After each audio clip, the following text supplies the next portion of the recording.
Thank you all for listening in today. I think it's fair to say never before has the communication of science to the public been stress tested in the way that it has been during this pandemic. It's been vital that the public has access to clear, accessible and reliable information about the facts of this infectious disease and how it spreads, so that they can understand the reasons for what they're being asked to do, to make informed choices and to develop trust in those giving guidance. This has quite literally been a matter of life and death. And yet it's rare that in a matter of such urgency, and which potentially generates such feelings of fear and anxiety and confusion, that the science that the researchers and communicators and the media is seeking to convey has been so contingent, uncertain, and mutable. How can scientists speak with authority without risking misplaced confidence that will backfire if they're later proved wrong? How can people who may previously have associated science with objective truth suddenly be expected to accommodate the provisional nature of what the experts are telling them? How can they develop clear judgments about risks, which is a difficult task at the best of times, in the face of conflicting expert opinions? All this would have been immensely challenging under any circumstances. But in addition, communicating our scientific and medical understanding of COVID has, from the very outset, also faced the problem that the issues at stake here are inherently political as well as scientific. The response to the pandemic has involved choices that not only must be taken by politicians, but which have political and social ramifications. The spread of the virus has exposed regional, national, international, and global fault lines in our social and economic systems. So it was inevitable that communicating science has become political and politicized, with many parties seeking to exploit uncertainties and genuine disagreements for ideological or political ends. As with any other issue, the media knows that the same facts can be used to convey very different messages depending on the spin put on them. It seems that pretty much every aspect of the pandemic, from the origin of the virus itself to the wearing of masks, the effectiveness of lockdowns, and now the safety and the distribution of vaccines, every aspect has become a political football. I'd suggest then that several issues that have been long argued by those who consider how science and society interact have become impossible to ignore or deny during the pandemic. And the first is that science is political. And second, that it's vital to make science communication effective. Third, people's response to science hinges on matters of trust, on who wins trust and how. And related to that, I think, it's probably narrative, not facts, that make the difference. And so the question has become, who dictates that narrative? It was in thinking about these issues that I had the idea of convening this panel, and I'm delighted that we've been able to include on it exactly the people whose experience and insights and opinions I most wanted to hear. So let me now introduce them. Christina Pagel is Professor of Operational Research at University College London. She's also a researcher in residence in the critical care units at Great Ormond Street Hospital. She's been a member of the Independent SAGE Committee, which aims to offer independent advice to the UK government during the pandemic. She has been in constant demand from the media. You've probably seen her as a source of expert advice on what we know about how the pandemic is unfolding. Susan Michie is Professor of Health Psychology and the Director of the Centre for Behavioural Change at UCL2. Her research focuses on behaviour change in relation to health and the environment, how to understand it theoretically and to apply it in developing interventions and evaluating them and implementing them. She's been an advisor too on independent SAGE and also for the main SAGE group itself on the behavioural science aspects. Julia Pearce is Senior Lecturer in Social Psychology and Security Studies in the Department of War Studies I've got a bit missing here, Julia, at King's, right? King's College London. Her research interests include risk perception, risk and crisis communication, social identity, health security, and terrorism. And much of her research assesses psychological and behavioral responses to low likelihood, high impact extreme events like chemical and biological and nuclear terrorism. So that's a background that made her ideally placed to study and comment on the role of public trust during the pandemic. Anjana Ahuja is a freelance science writer and a commentator with many years of experience of working for the UK national media. So she's a contributing writer on science for the Financial Times, and also writes features and comments for publications like Prospect, the Radio Times, and New Scientist.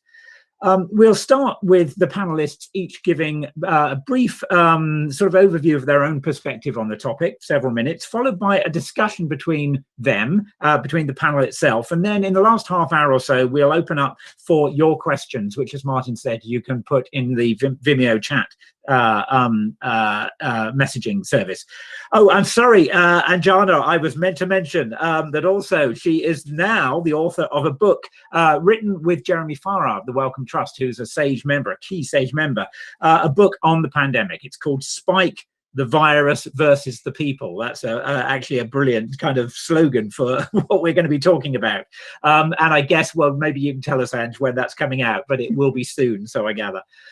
So first of all, then, I'm going to go in this order. So first of all, Christina, I'm going to hand over to you. Thank you. So I'm basically just going to talk about my experience over the last, I guess, year and a bit, trying to communicate COVID to the public pretty much every week. So I joined Independent SAGE right at the beginning in May 2020, and about 6 weeks in, the government signaled that it was going to be stopping its daily press briefings on COVID. And we felt that it was still really important to communicate what was happening. And so from the end of June onwards, every week, we've held a Friday briefing where part of that is going over the latest data about COVID. And I've been doing most of those ever since. And certainly at that point, I was very resistant to doing any broader media than that. I had no experience in it.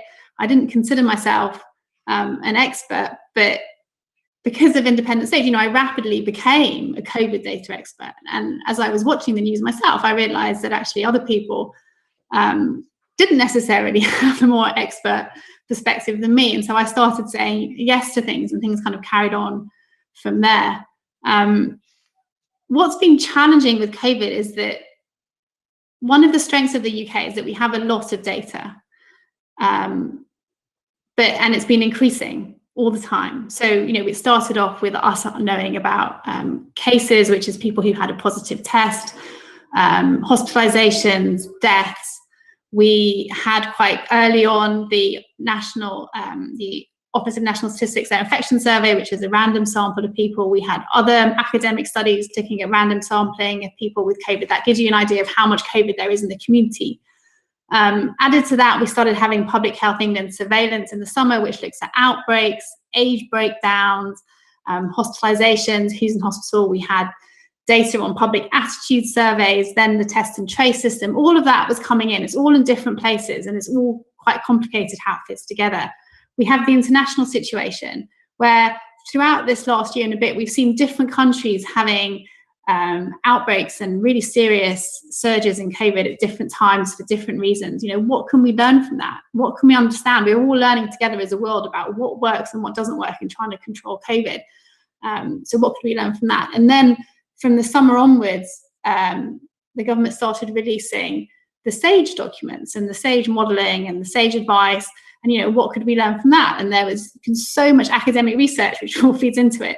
So what I try and do is assimilate as much of the data and the information as I can every week and work out what's going on. I mean, each bit of data gives you a different snapshot. It kind of gives you a different perspective on what is actually happening. And so you're trying to fill in bits of a puzzle. And it is really complicated. It really matters, you know, what age groups are getting infected, because that has an impact on what you'll see in hospital admissions and what you see in deaths and when you might see it.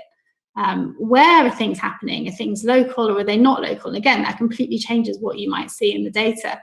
Things about exposure and inequality, we found out quite early on just quite how what an unequal impact the pandemic had in our communities, and how more deprived communities were much more exposed to COVID and then more vulnerable from getting sick from COVID. So that has to be taken into account when you're trying to understand the data. And now vaccination status and variants have become incredibly important. And if you don't take that all into account, you risk misunderstanding what's happening. So like a really obvious thing recently is looking at overall case numbers would have completely missed the increase in the Delta variant. And what was happening was that the Alpha variant, which used to be called the Kent variant, was declining, Delta was increasing, and they cancelled each other out. So things looked fine until Delta became dominant in mid-May, and then cases started going up. So if you kind of just look at one thing, you're missing that. So what I've been trying to do is work out what's the story and try and communicate that to people every week in about 15 to 20 minutes. And initially, I think I would try to put in too much detail, and I think that tended to lose people. People don't necessarily need to know all of it. Now I try and think about, are things getting better or are they getting worse? What are the things that we should worry about on the horizon? What are the things we can do about it? What can we learn, particularly from recent academic papers or from SAGE or from other countries, particularly other countries? And what I also try to do is make sure that I don't give certainty where there is none. This whole thing has been uncertain. We've been learning on the job. Science has been learning, and we've made great strides, but there's so much that depends on the future that's just unknowable. But what I try and do is say that sometimes, even if there is uncertainty, the trend is clear. If lots of different things are telling you cases are going up, hospitalizations are going up, then you believe that data. Or you think, okay, well, for instance, now cases are highest in school-aged children. Well, okay, well, that makes sense because they're a large proportion of people who haven't been vaccinated and they're going to school every day and mixing with each other. So you're kind of trying to say, well, does this make sense to me? And also thinking about trying to communicate, well, we're uncertain, but if we're wrong about this and we do nothing, then this could happen. So you're trying to talk about, okay, well, how do you make decisions under uncertainty? I try really hard not to be alarmist. I've noticed quite interestingly on Twitter that if I write a tweet that's kind of bad news, it gets picked up and shared and retweeted factors of orders of magnitude more than if I try and do good news tweets, which I think is really interesting. But I try very hard to give good news when there is good news and say if things are getting better. And say, for instance, our vaccination rollout has been, a really, really good success and a really testament to how the NHS has worked. In terms of communication, it's been really difficult, and this is quite relevant right now, is stages when things are getting worse, but it's still very early, are the most difficult to communicate. So that was maybe a few weeks ago when I could see the Delta variant was doubling every week, but people, but overall case numbers were still flat. Or last September when SAGE was recommending a circuit breaker, and yet it didn't feel like things were bad. And again, in December, when the Alpha variant was taking off in the southeast of England and things didn't feel bad enough. And then it's very difficult because people are very resistant to kind of your message, if you like. And so you have to think about, okay, well, how can I explain it? And you kind of think about, well, what will change the current trajectory? If more infections are happening, what will change that? Only if you do something about it. And now also vaccination can change that. And trying to explain doubling time. So Delta and Alpha actually before it were doubling every week. And when something's doubling every week, if you wait 2 weeks to make a decision, then your problem is 4 times worse by the time you decide to do something. And actually, there was a paper published just today in Science magazine that showed that had we locked down a week earlier in March 2020, we could have saved over 20,000 lives. I mean, it can have a massive impact if you're in an exponential growth phase. The biggest difference to other science communication, or me talking about my research in my day job, I find for me is that people have a much bigger stake in what I have to say. Like COVID has changed everybody's lives, I think, and people really care about COVID and about its impact and about what you have to say about it. And so you have to be sensitive to that. And while, a lot of people have sent me very nice emails or messages about the communication that I've done, I've also had quite a lot of angry emails from people. But, they're angry because it's been difficult. and you have to understand that. You have to understand that people have had a really difficult year, often much more difficult than the personal experience that I've had. And so for me, I feel like I have to communicate honestly. I can't pretend things are better than they are. I don't think that helps. I don't think that's the right thing to do. But at the same time, I try to be compassionate about it and to acknowledge the fact that it's difficult. And there are, and I understand that perhaps some of the policies that I'm advocating have negative impacts on people. So to try and have this kind of compassionate but honest communication is what I've been trying to do over the last year. And I'll stop there. Wonderful. Thanks so much, Christina. So Susan, over to you. Thank you. Well, I understood my brief to be about public communication in terms of from the government, but having listened to you, I'm thinking maybe I was meant to talk more about scientists communicating. But quickly looking at what I'm intending to say, I actually think that these are general principles of communication and we should practice what we preach. So I'm going to talk about it and hope I cover both bases. But the starting point is, I think this obviously has been an incredibly challenging 16 months. Huge uncertainty about the nature of the threat we're dealing with it, uncertainty about how it should be managed, uncertainty about its future trajectory. And not only is there all of that uncertainty, but also it's changing. The situation's changing, both in terms of transmission patterns and level of threat, but also in terms of what is known scientifically. And I think a theme here is how do you communicate uncertainty while at the same time giving enough certainty for people to know what it is they should be doing in an uncertain situation. So I think that is the biggest challenge. But in these kind of situations, it's more important than ever to follow basic principles of good communication. And I've taken just 6, there are many more, but clear, consistent, coherent, attention to context, equitable, and behaviourally specific. So clear, making sure that one's really easy to understand, avoiding vagueness and ambiguity, being concise and being concrete in terms of what one says. Now, one wouldn't think that's difficult, but actually so often we don't achieve that. Second thing about being consistent, now this is really important, that the same messages are given on different occasions from different people, and what is said is consistent with what is done. If we translate that into the scientific context, then I think there is a real problem when scientists are saying different things, seemingly informed by the same evidence and sometimes the same disciplinary sort of theoretical perspective. Thirdly, this issue about coherence. Certainly in terms of communicating, in terms of encouraging and supporting and enabling people to abide by advice, which sometimes is quite challenging, it's really important not just to say what people should be doing, but explaining why. So providing people with a mental model as to how transmission works and how different measures interrupt that transmission. Because if you've got that kind of understanding, then it's not just a question of following rules. I should be doing this in this situation and something else in another situation. And actually the rules keep changing and they vary according to which part of the country you're in. And the whole thing gets completely confusing and people sort of give up and just feel they're not confident in knowing what they're meant to do. But if one really builds up that understanding, then people can generalize to situations and work things out from first principles.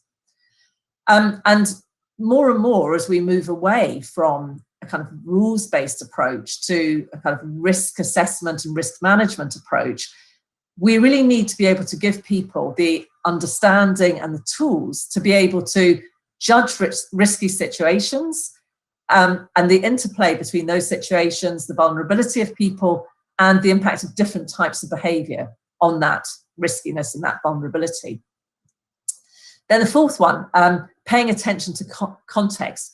communication's not just about what you say, but it's also the bigger context, what's happening in the bigger context. So, for example, if you're telling people to be cautious, and Christina's just beautifully outlined why we should be cautious at the moment, when that is what the message is, but at the same time, policy decisions are being taken, for example, secondary school students no longer need to wear face masks. We're now having huge events with thousands or tens of thousands of people.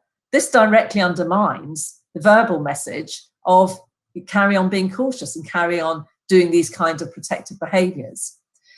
Again, Christina mentioned about the issue about equality. I mean, really important that communication is equitable.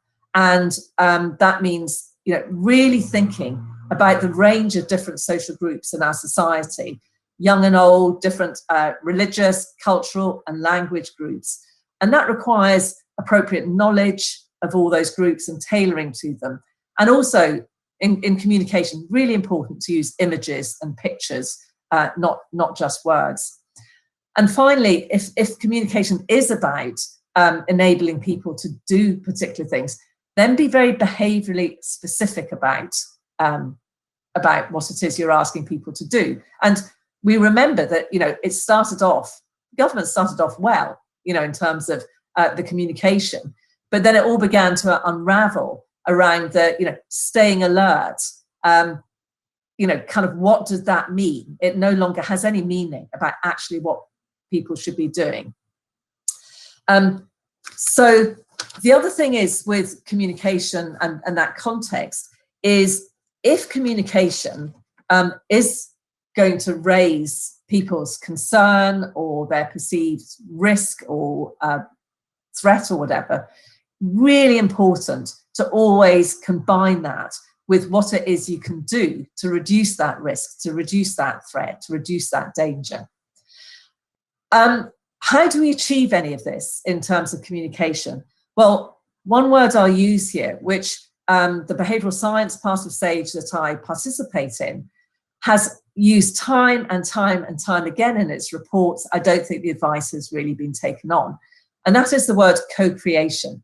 Whether it's general communication strategies or specific bits of communication, do it with those communities that it's targeted with. Involve people, consult with people, do things jointly. Why is all of this important? One of the reasons it's important, I've talked about the issue about enabling people to behave in a way that reduces the threat and helps to drive down transmission. Also incredibly important in terms of trust. There's so many ways in which communication, certainly from authorities, probably from scientists too, to some extent, and maybe we'll come on and talk more about that, has undermined trust. And there's a real good body of evidence showing that lower trust means lower willingness to adhere to restrictive measures. And I just want to finish with the issue that communication is, if we're talking about government communication, is only one part of infection control, and it's no substitute for ensuring safe environments, safe procedures, and effective strategies such as test, trace, and isolate, border controls, appropriate distancing. So messaging is complementary to all those things. It's not a substitute. And too often, people will substitute and think, comms, that's where it's at. There's so many, it's one of many, many different approaches one can take. So I hope that's not been too public communication focused, but I think quite a lot of what I've said is relevant to scientific communication too. Mm-hmm. No, indeed. Thank you, Susan. Okay, Julia, over to you. Thank you. Yeah, I'm going to use the few minutes I have to pick up on the point that Susan was making in respect to issues of trust, and to really speak to the first part of this evening's brief, which was asking us to explore how public trust in government, healthcare authorities and scientists has fared during the pandemic. And I think when kind of thinking about this issue, in many ways, the pandemic confirmed a lot of what we already knew about trust. That said, I also think we've seen challenges that were perhaps less well anticipated and may be interesting to dig into a little bit this evening. But when we think about the things that we already knew, the kind of well-established principles of trust, certainly we know that trust takes a long time to build, but can be quickly lost. I think we've seen that at times. We also knew that building and maintaining trust is particularly challenging in situations of uncertainty, where we see that there's a lack of scientific consensus. And we also know that there's no such thing as a single trusted communicator for all people at all times. And the extent to which we trust the people who are communicating with us is obviously not only going to depend on our personal attitudes and experiences, but it also, of course, is going to depend on contextual influences. So we're going to look to a doctor for medical advice, but probably not for advice on how to fix our car. I think it's also really helpful when we're considering issues of trust to bear in mind Onora O'Neill's distinction between trust and trustworthiness. And O'Neill speaks to the importance of distinguishing between well-directed and misplaced trust. And I think she makes a really compelling argument that the aim of effective communication should not be so much about trying to achieve trust as demonstrating trustworthiness. So when we think about how we can go about doing that, there are some pretty well established techniques for achieving this, relating to availability, clarity, and accessibility of information. And again, this builds on some of the points that Susan has already made. Think of a kind of more concrete example. I think arguably the release of the SAGE meeting minutes and supporting documents into the public domain can be considered helpful in this respect, and it certainly provided an important record of events. But the extent to which this material is really readily available and intelligible to wider audiences, I think, is debatable. And also the way that this advice has been factored into decisions that have been taken by the government has not always been so clear. I also agree with Susan that there was a lot about the initial government briefings that were certainly consistent with principles of effective communication and routes to maintaining trust. So, for example, we know when looking at generic measures of trust over time that politicians consistently score relatively poorly in comparison with our healthcare authorities and scientists. So the decision to flank our politicians with scientific advisors who could provide that trusted validation and also that expertise to discuss the issues, I think, was a sound one. And also the Q&A element of the briefings reflected that importance of two-way communication. As Susan has already alluded to, that initial message to stay at home, save lives, protect the NHS, that was clear, actionable advice, and it also spoke to shared values and priorities. I'm sure we're going to pick up on the various factors that have influenced changes in general levels of public trust in the government during our discussions, so I didn't think I would speak to them in detail at this time. But for me, really, what has been particularly interesting is the way that science has been positioned as an authority by the government, but also the media and indeed scientists during the pandemic. And I'm therefore hoping that we're going to pick up on some of the challenges around framing the response as being led by the science, as opposed, for example, to being informed by scientific evidence. I think there's also a useful conversation to be had about the accessibility of scientific evidence, given the speed and volume of publications, issues around the use of preprints, and also about a sustained lack of consensus among scientists, as Phil spoke to earlier, in terms of the way that data is being interpreted. So I think we've got lots to discuss, and I'm looking forward to seeing where our conversation takes us this evening. I think that's all I want to say as an introduction. Thank you. Lovely. Thanks very much, Julia. And Anjana, over to you. Yeah. Right. Hello. Good evening, everyone. I'm going to talk in very general terms about trust, because I suppose you could say I'm a bit of a middleman between scientists and government and the readers, FT readers in my case. And I just want to push back a little bit, first of all, on the sort of the idea of being a science communicator, because it suggests that there is a science to be communicated, and I think that was very much I think that was very sort of it was a shaky premise, certainly at the beginning of the pandemic. And also the other thing about that is science communicators are not mere conduits for the information that they receive. You're not, my job is as a journalist and as a commentator, as an opinion writer, is not to sort of take stuff in here and it comes out on my keyboard, but it or from my mouth. It has to go through my brain first, and I have to analyze what it is I'm trying to achieve by what I'm trying to write. And trust is a big part of that, because normally as a science writer, as Phil knows, you're normally writing about key results. It will be a sort of a piece of research that's been very firmly done. It's been done by a good university, perhaps a good set of researchers. It's published with all the peer review in good journals, and you can present it pretty much as the science.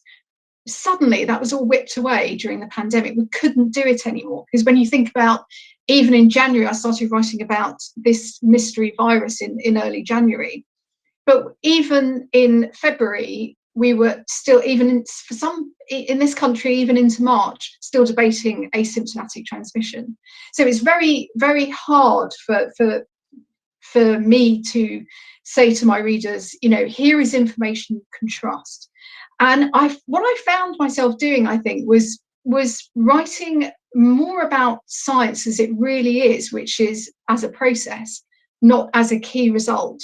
And I think that was a great challenge for me. I mean, it's been the most challenging year of 2020 was the most challenging year of my career, because I really had to interrogate what I was trying to achieve with what I was writing. And it couldn't be, here's the science, you can trust these scientists, because often very good scientists were saying different things. And so then you had to interrogate it a bit. And I realized that I felt a bit like Keanu Reeves on the bus in Speed, where he's trying to stop the bus to some extent, but he's trying to sort of take all the competing bits of information when you're in a moving situation. And Christina alluded to this. This was such a fluid situation, and it hasn't got any less fluid, because now we have the vaccines, we have the variants, we have the interventions, social distancing and masking. There's do we vaccinate teenagers? All of these moving parts. And I felt a little bit as if my job was to not necessarily stop the bus, but just to hold the reader's hand while I sat with them on the bus as we all hurtled to sort of some unknown destination. I feel in some ways we're still hurtling towards an unknown destination. So I felt my job was to be the signal amid the noise, really, because that everything was so contested. Masks, airborne transmission, these were really sort of basics. Really, even the basics of science was very hard to fathom. And so it was more, I think my job was to not say, here's a person you can trust, or here's you don't trust this, because everything became very politicized as well. So as you said, Phil, you could interpret science in two ways. So if you looked at the evidence on masks early on, for example, it was seen as quite marginal. It suddenly became very politicized, and the way you felt about masks was determined more about your political allegiance than it was about what you understood about the science. So my feeling was that my role was not to tell people who to trust, but to give them the tools to make some judgments for themselves about, here is what some people are saying, here's what maybe the WHO says, here's what the government is doing. How do we want to think about this? And often, actually, I realized for a lot of the pandemic, I was writing about, I was trying to give people the tools to judge risk and balance their risks in their own lives, because we've all lived it too. This isn't something theoretical. This story is hit home for everyone. I'm living the pandemic, having to decide whether my kids go to school, whether my daughter goes to university, whether to work at home, whether to wear a mask, when I'm out, even in the open air. So I felt I was trying to help myself as well by navigating all this stuff. In terms of the trust of science, I think science has had a tough time, because it's and I don't think it's a fault of the scientists. It's just that that there was so much that we needed to know about this brand new virus. And it meant that very often research was, being published very quickly. And so then you had the quality control issue of maybe preprints, which added another dimension, because normally as a science writer, I don't write about preprints, but suddenly I was having to. I made some notes earlier on, things like how countries were doing in terms of their COVID responses. Often it depended on how they counted a COVID death. And so how do you explain all that and give people, again, sort of some insights so that they can make their own decisions, and actually help them to navigate what was really just a landscape of unbelievable uncertainty throughout all of 2020. And going back to trust, I mean, did I trust the science? Not always. I'm not there to, as I said before, to be a mouthpiece for scientists. I'm there to I'm there on behalf of the reader, not the scientist. Did I trust the politicians to follow the science? Well, trusting the politicians is one thing. Following the science, well, why should they? Is that what we pay them for? I'm not sure. So it was this. It was this idea of trying to work in what I thought was a very uncertain landscape, helping people to think their way through the pandemic. That's how I would describe what I've been doing for the past 16 months. Thanks, Ange. Yeah, well, I identify with pretty much all of that.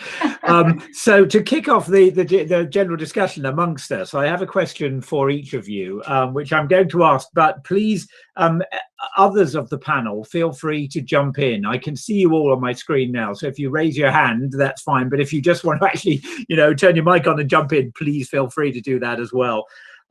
So Christina, I wanted to ask you, first of all, you said, and I've seen you doing this, you take the time every week to look at the data, really digest it, and boil it down to an accessible story that that can be told, and that you then go and tell.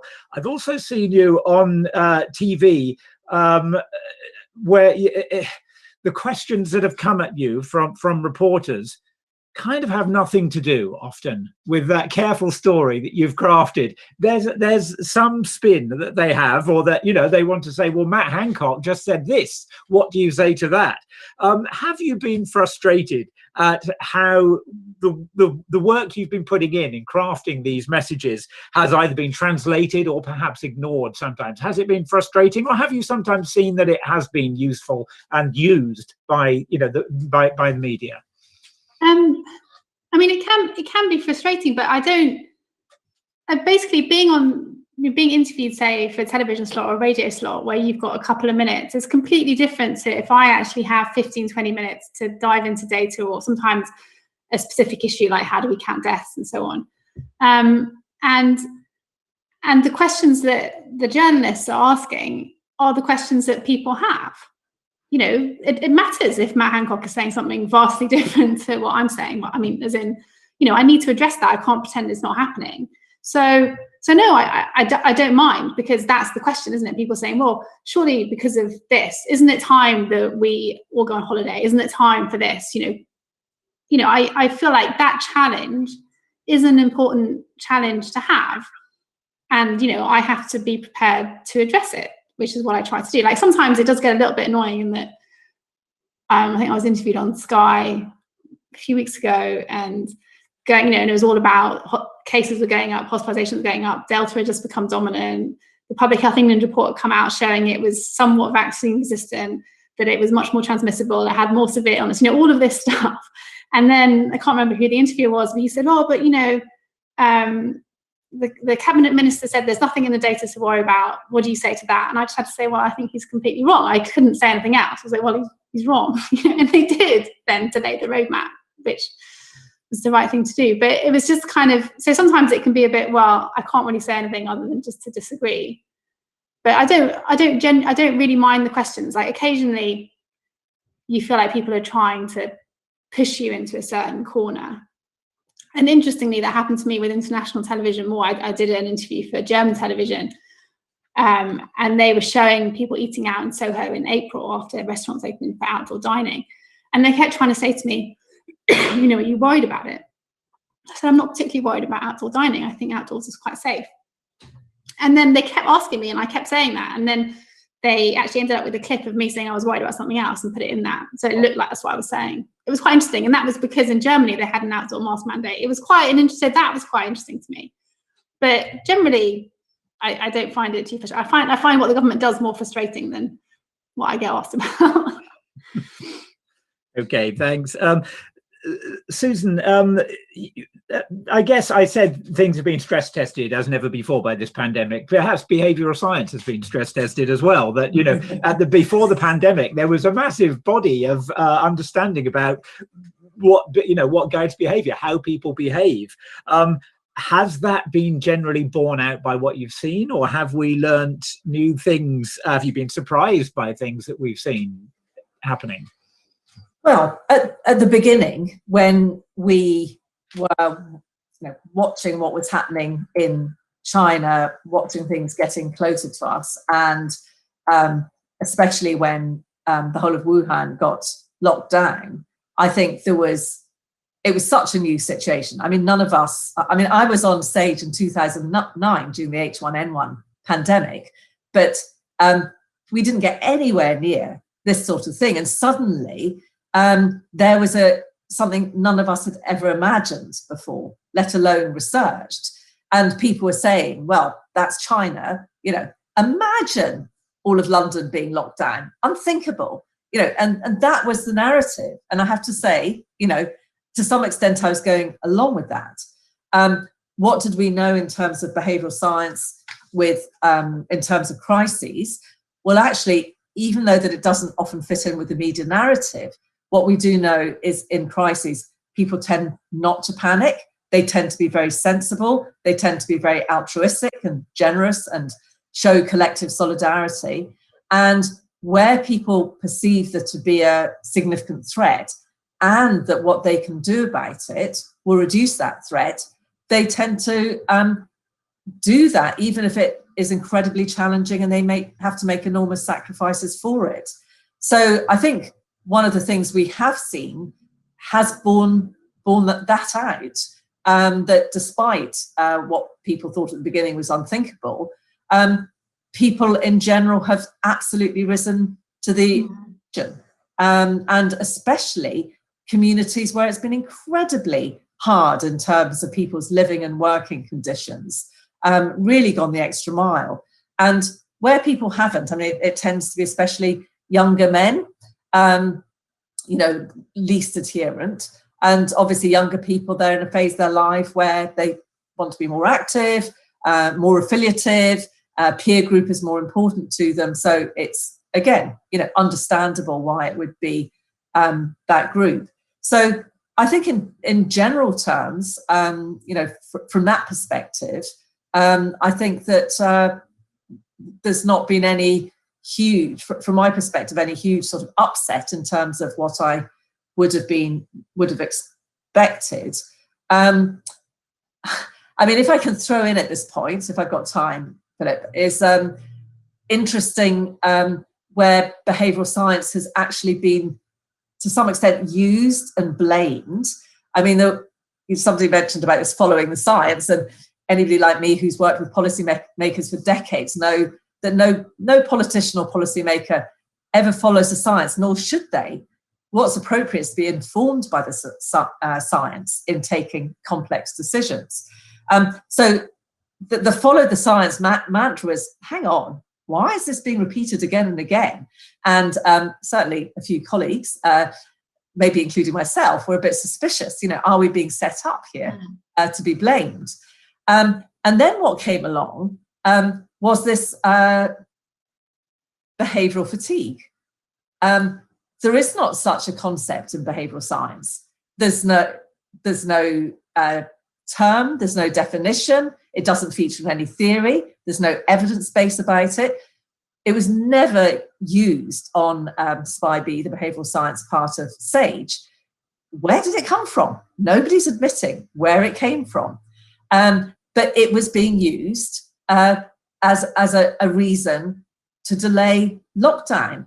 And even whenever it was, a week or two ago, when Cummings was being interviewed or giving his evidence, he referred to charlatan behavioural scientists within this kind of context.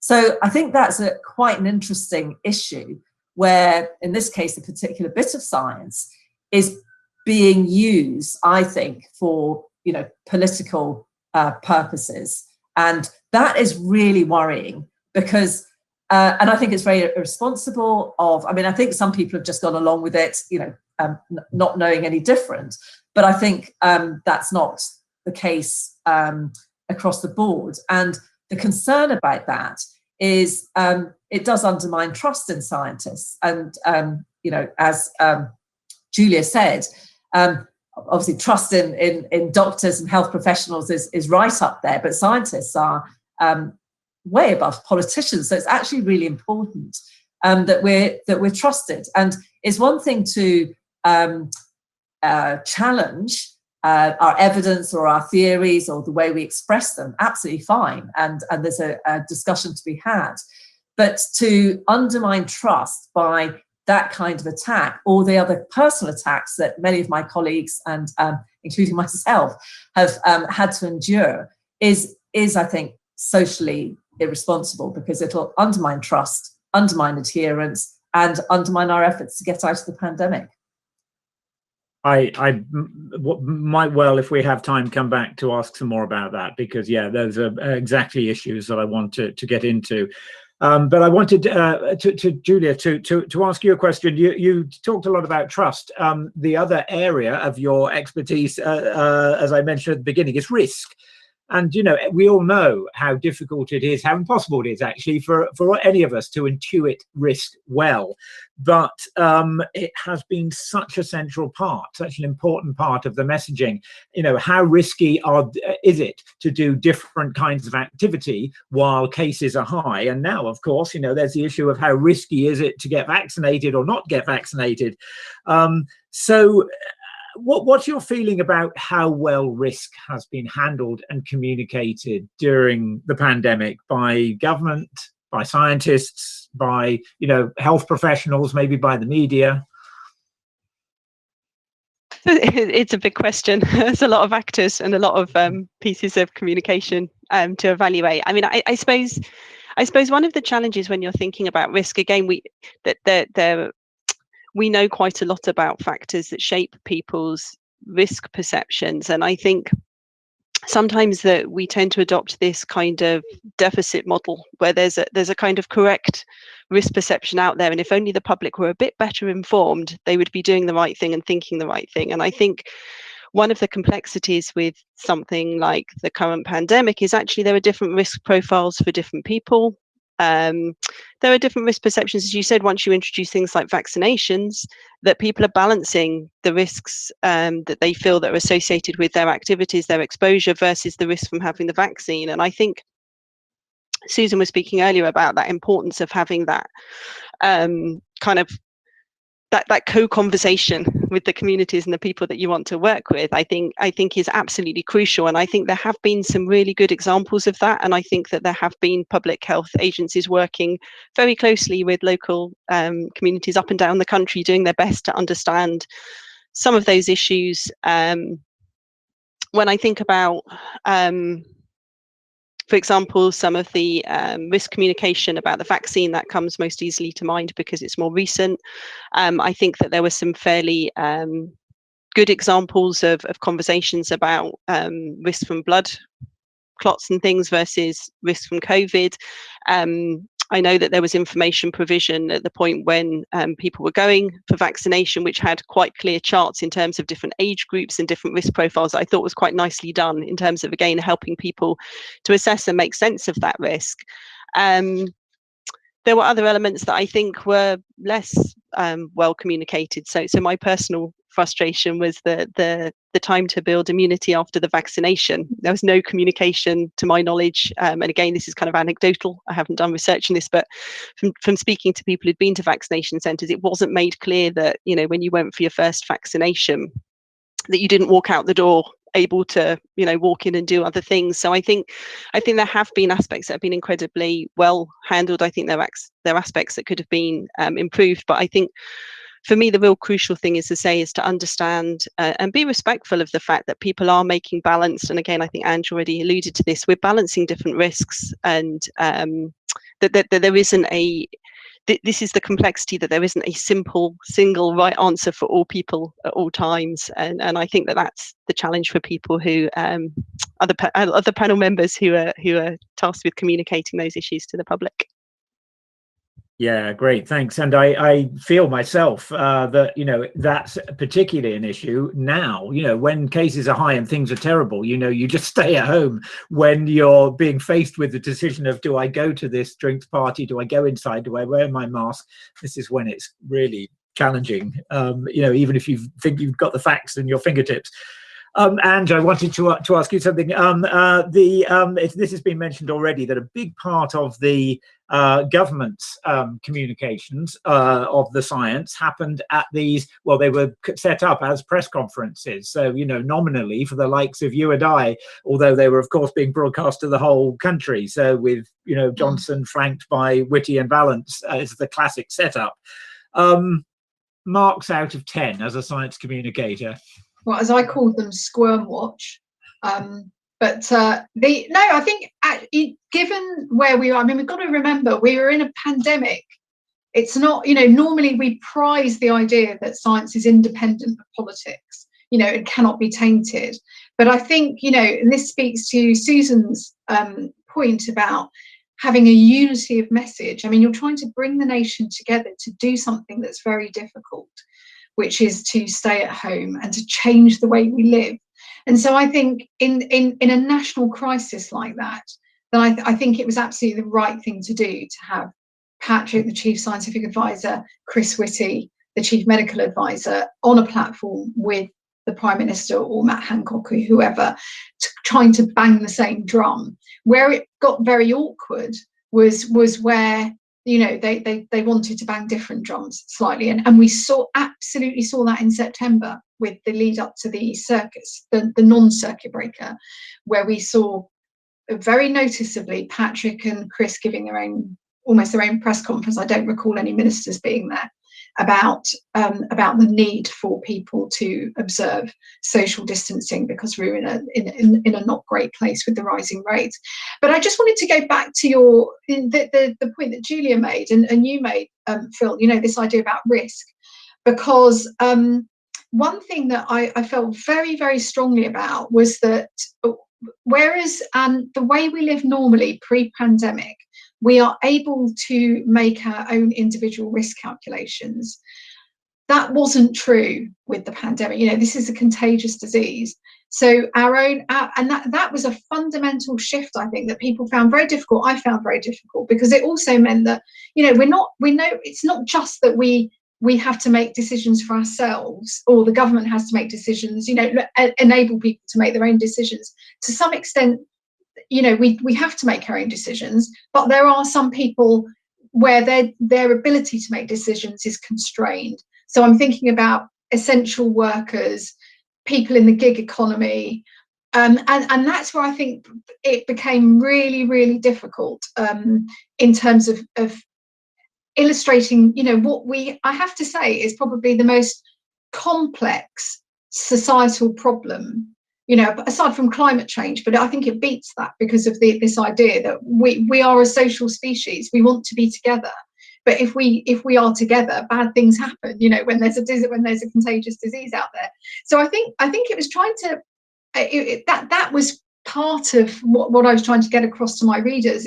It's not about, you know, the health decisions we used to make where, you know, do I smoke? Do I drink lots of wine? Do I go and exercise? It wasn't that anymore, because my decision on my risk impacted somebody else. And I think that was a really tough message and a tough sort of framework to operate in, both for everybody, for the government, for scientists, for communicators, you know. So I think that was really tough. Yeah, no, that's a fantastic point though. Yeah. Okay, I wanted, before we open up to questions from the audience, I wanted to ask each of you, if you just chip in if you have any thoughts about this. But it's really about the trajectory. I mean, crikey, what a trajectory we've seen since, March of last year. It's almost hard to remember it. So much has seemed to happen. I wondered whether each of you had felt there had been a particular time or point or thing that has happened during this pandemic that has really changed things, that has either, profoundly impacted public trust, adherence, has really impacted our understanding of what we should be doing and whether, that needs to change, whether it's really sort of suddenly changed or exacerbated divisions that exist and that have grown up, during the pandemic. Is there a moment that each of you can think of like that? Susan, yes. Yeah. Well, the obvious one is the Cummings debacle, for all sorts of reasons, but in a way that's very obvious. So I want to talk, and one of the problems was dividing the us and them, and also having people in authority stand by behaviour that obviously wasn't right. But the other one I wanted to mention was around the tier system, where there was a real perceived inequity between how the North was being treated and how the South was being treated. I think that was incredibly divisive and very damaging. So I think those are the kind of, for me, and there are several others too, but the kind of things that happened that really undermined that sense of collective solidarity that Adjana had said was so important in getting us through this pandemic, and so was events that I just felt kind of sick about because they were unnecessary and they were obviously very damaging. I mean, I think for me, that definitely is like two standout moments, but one of the things that I think has been really damaging in the UK response, but actually internationally, is how long it took to change the messaging when we knew it was airborne.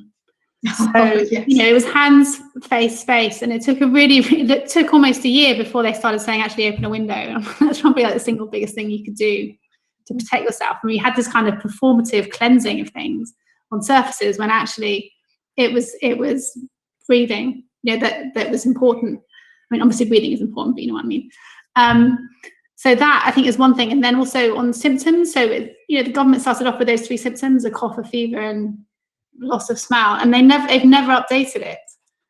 And I think that has also been really, really damaging. I think some of the work Susan did show that actually only about 50% of people actually know what the 3 symptoms are. But even then, we know that children and older people often have different set of symptoms. We know now there's an evidence that the Delta variant comes up with much more common cold symptoms.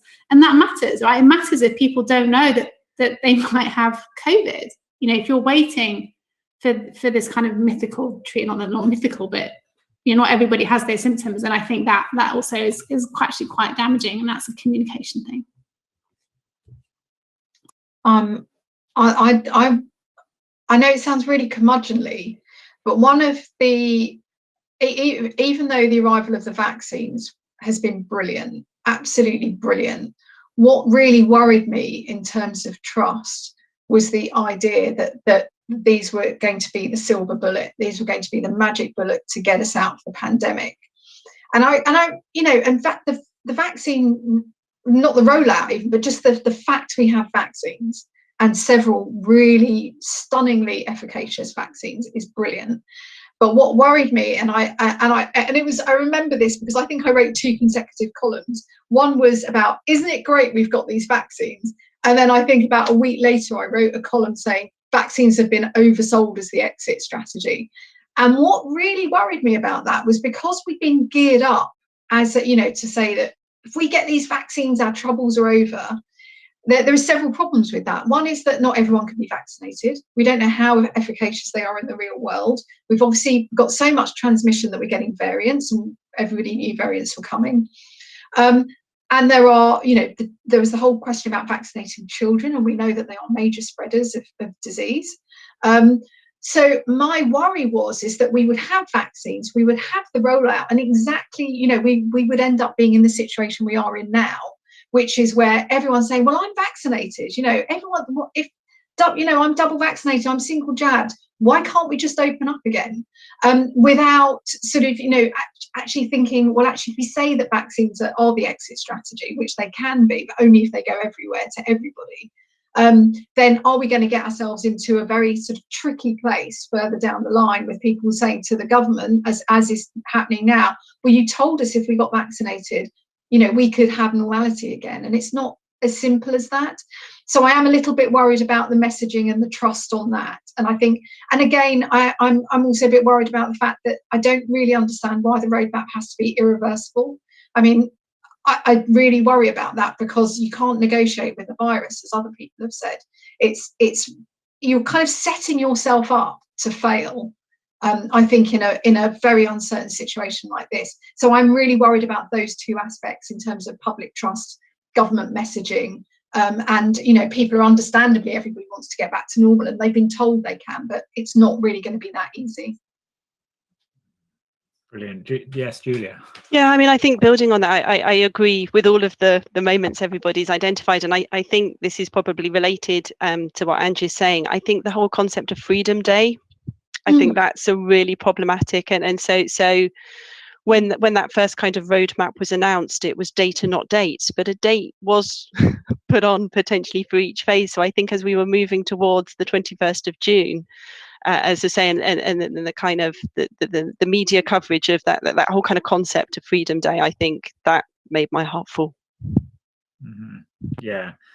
Okay. No, thank you. I mean, you know, I guess sort of set against that, there, of course, is the question that people have to somehow be given a message that will allow that will sustain them, that will give them some sense, you know, that because I mean, I suppose there has been thinking that without that, they'll just think, well, sod it, you know, that we just have to get back to life regardless, you know, that I can see why there needs to be a sense that we're moving towards something. But absolutely, when you make it sound like what we're moving towards is freedom and back to how we were before, and, you know, all the restrictions fall away, that's problematic. And raising expectations that you then dash, like promising Christmas, you know, promising Freedom Day, and then you dash them. That leads to demoralization, and that undermines that collective effort, and which is what's needed to get us out of this. Right. And I was oh, sorry. Like celebrating how far we've come. Like, people talk about freedom, they say, oh, we're finally going to end lockdown. I was like, lockdown ended, you know, months ago. Like, we're not in lockdown now. We have as much freedom now as we've actually ever had since the beginning of the pandemic. We don't have any regional differences, nothing. So yes, there's a lot. We do still have restrictions. It's not saying that we don't, but we're not in lockdown. And I think it's not helpful to say, oh, lockdown ends on June 21st or now July 19th or whenever it's going to be. I think also the idea that I think we're not really having a very honest public conversation about how we're going to live with COVID, if that's what we're going to do.